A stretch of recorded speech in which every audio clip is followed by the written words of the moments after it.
Hello, my name is Jong-Hyun Seo. Today I want to talk about doping in sports. What is doping?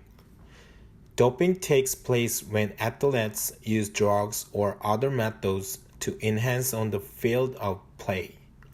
Doping is considered illegal by nearly all major sporting organizations. Athletes who dope can be stripped of champions or other achievements on the field of play. Types of doping.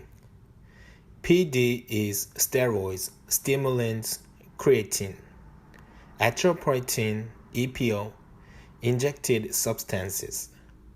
Corticosteroid is oral, intravenous, intramuscular, or rectal routes. Anabolic steroids, human growth hormone, blood transfusions, diuretics, and gene doping is overproduction of red blood cells. Why people dope? Training effect, artificial enhancement, exert a therapeutic effect, and develop physics that stretch limits. Sports that have had or have problems with doping. Performance-enhancing drugs has been used in sports such as tennis, long jump, sprints, marathons, rugby, basketball, baseball, cycling, and so on. I'm going to talk about history of doping. History of doping in sports. At ancient Greek Olympic Games, athletes consumed sheep testicle to gain more testosterone, mushrooms, potions, and exotic drinks, and if athletes were caught, their names would be engraved in a stone and become banned from the competition. In 1960 to 1989, in 1968, is testing for drugs first started at the Olympic Games in Mexico City. In 1978, the Olympic Committee banned drugs. In 1988, Ben Johnson was stripped of his gold medal for using steroids in Seoul Olympic. 1990 to 1999. In 1991, Major League Baseball banned steroids. In 1992, NFL player Lyle Alzado died of brain cancer after using steroids in high for 2 decades. In 1988, Mark McGwire admits to using steroids. In 1999, World Anti-Doping Agency is formed. 2000 to present day. In 2000, the U.S. Anti-Doping Agency is formed. In 2002, former baseball player says 50% of Major League Baseball players use steroids. In 2004, President Bush signed the Anabolic Steroids Control Act. In 2007, Senator George Mitchell reports widespread use of steroids in Major League Baseball. In 2011, NFL is first league to blood test for drugs. In 2012, Lance Armstrong stripped of his 7 Tour de France titles for using PEDs. In 2016, Russia could be banned from the 2016 Olympics after doping reports. Banning Kenya from the Rio Olympics would give the sport world a major dilemma. Pros of doping: stimulates red blood cell mass, reduce inflammation, performance enhancing, faster and stronger, muscle mass increase, and overproduction of blood cell. Cons of doping: result in health problems, long-term negative health effects, unfair advantage, result in corruption, and against the spirit of the sports. Effects of drugs in sports. When using PEDs, there can be side effects. They might be physical, emotional, or social effects. Loss of appetite and sleep, body trembling, agitation, tension. Using drugs is really risky.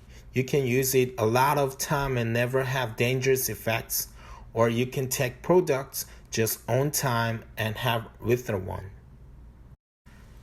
There are three types effects. First of all, physical effects.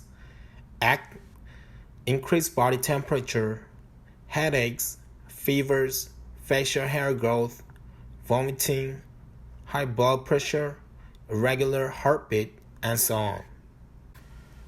Emotional effects, mood swing, depression, and anxiety attacks. And last of is social effects, increased talkativeness, lose friend, kicked off team, lose trust, and lose money. The effect on male and female is different. Male, impotence with chronic or repeated use, their testicular starts to shrink, start to get a breast enlargement, start to have a prostatic enlargement, reduction of sperm production, and premature birthness. For female, start to look manlier, start to grow excessive hair growth on the face and body. Their vocal cords start to thicken, which cause the dipping of the voice. Abnormal menstrual cycles, breast starts to reduce in size, and some women get polycystic ovarian syndrome, which is a genetic disease. WADA is World Anti-Doping Agency. 1988 Tour de France is a large number of prohibited medical substances were found in police raid. Surprising because France was first country to enact anti-doping legislation. Other countries followed suit, but international cooperation in anti-doping affairs was alone restricted to the Council of Europe. The Tour de France scandal highlighted the need for an independent international agency that would set unified standards for anti-doping work and coordinated the efforts of sporting organizations and public authorities. In February 1999, the International Olympic Committee convened the first World Conference on Doping in Sports in Lausanne, Switzerland. The World Anti-Doping Agency was established on November 10, 1999, after the conference. Why was WADA created? WADA was created in 1999 after a huge doping scandal at the Tour de France. WADA was created to give everyone a fair chance in sports, to try and diminish the amount of doping in high-performance sports. WADA's mission. WADA's vision and goal is a world where athletes can compete in a doping-free sport environment. WADA was founded on the principles that athletes have a fundamental right to participate in doping-free sport and that doping endangers athlete health and the integrity of sports. World Anti-Doping Agency's prohibited list. Any substance or method shall be considered for inclusion on the prohibited list if it meets any two of the following criteria: healthy risk to athletes, enhanced performance, contrary to spirit of sports. World Anti-Doping Code. Document providing outlines of rules and regulations, designed to harmonize policy and make equal for all athletes. Works with 5 international standards as guidelines. This is international standards guides. 1. The prohibited list. 2. Standards of testing and investigations. 3. Standards for therapeutic use exemptions. 4th, standard of laboratories. 5. Standard of protection of privacy and personal information. How does WADA solve the problem? Collect samples from athletes, scientific research made into prohibited drug list, use educational programs to make people involved in sports aware. How do athletes take steroids? Steroids are taken in from a pill form or injection from a needle. Most common dosing in cycle refers to the uses of several different types of steroids at the same time. Doses taken by steroids of use are often 10 to 100 times higher than what would be medically prescribed for legitimate use. Why is it important to stop doping? Doping ruins sports, giving some athlete countries who can afford these drugs an unfair advantage over the poor ones. Doping can also injure or fatally harm an athlete. There are two main reasons that try to stop drugs. First, to catch someone with an unfair advantage. Second, to prevent an athlete from harming themselves. For a long time, people have debated about which of these is the reason people have banned doping. Start of doping bans. 1928, IAAF first to ban doping. Ineffective because no testing was conducted. 1966, UCI and FIFA first to starting testing for doping at World Championships. 1967, IOC creates list of prohibited drugs. 1968, first used in Olympics, becomes more of an issue as another person dies, cyclist Tom Simpson. 1970s, anabolic steroids are becoming more popular, especially in strength and throwing events. 1974, a reliable testing method is produced. 1976, anabolic steroids are added to the ban list by the IOC. Late 1970s and 1980s, blood doping becomes the new popular trend. It is banned in 1986. This video is about drug use.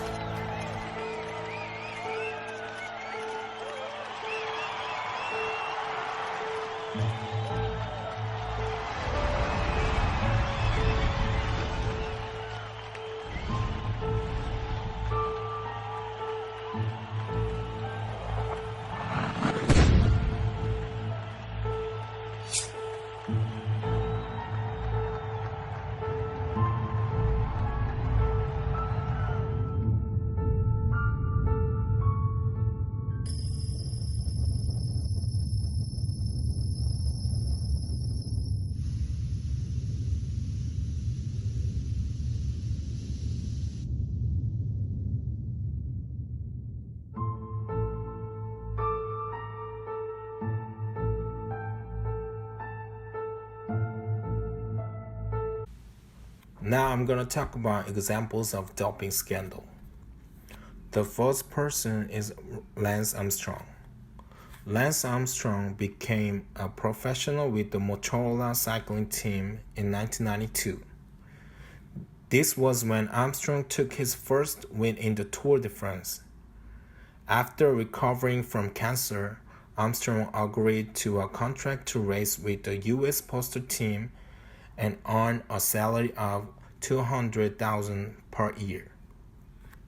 He proceeded to win the Tour de France 7 years in a row. In 2012, the USADA accused Armstrong of doping and trafficking drugs. This caused Armstrong to lose the support of his many sponsors, and he had lost $75 million in a single day. Finally, Lance Armstrong admitted to blood doping in an interview with Oprah Winfrey, even though he had denied doing it throughout his career. This video is Lance Armstrong's confession at the Oprah Winfrey's network show. So here we are in Austin, Texas. A few days ago, you texted to the Associated Press and said, "I told her to go wherever she wants." Her meaning me. And I'll answer the questions directly honestly and candidly. That's all I can say. Those are your words. Those are my words. When we first met a week ago today, we agreed that there would be no holds barred and there would be no conditions on this interview and that this would be an open field. I think that's best for both of us. I agree.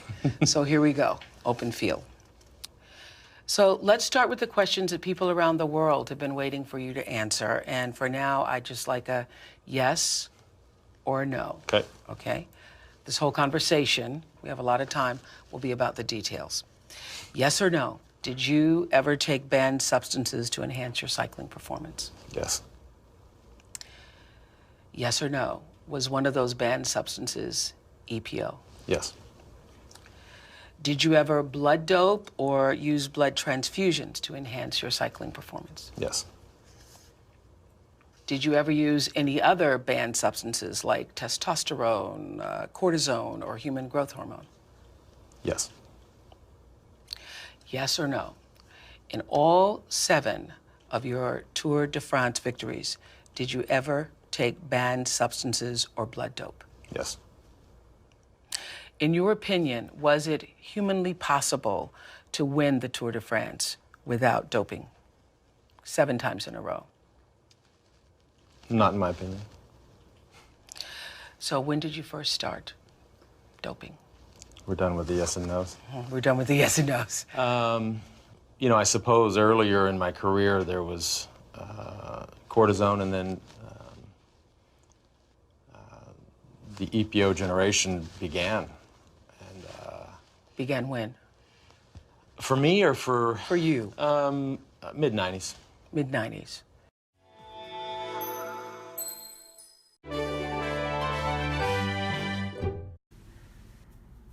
The second doping scandal is Ben Johnson. Ben Johnson was a Canadian sprinter that competed in 100-meter and 400-meter sprint events. He was a Canadian hero and set a world record of 9.79 seconds in 1987 World Championships and won the title. He attended the 1984 Olympics and the 1988 Olympics as he was a very talented athlete. In 1984, he won bronze medal for both of these events, which was a great achievement, but it wasn't enough for him. He won gold in the 1988 Olympics. However, 3 days later, he tested positive for anabolic steroids and was stripped of his world record, world championship title, and gold medal. Like most steroid users, he became very injury prone and never won any major title after that. All over Canada who had been supporting him were devastated at this, and they never saw him as a hero again. The last person is Manny Ramirez. Manny Ramirez became the biggest star to be suspended for violating baseball drugs policy. They suspended him for 50 games.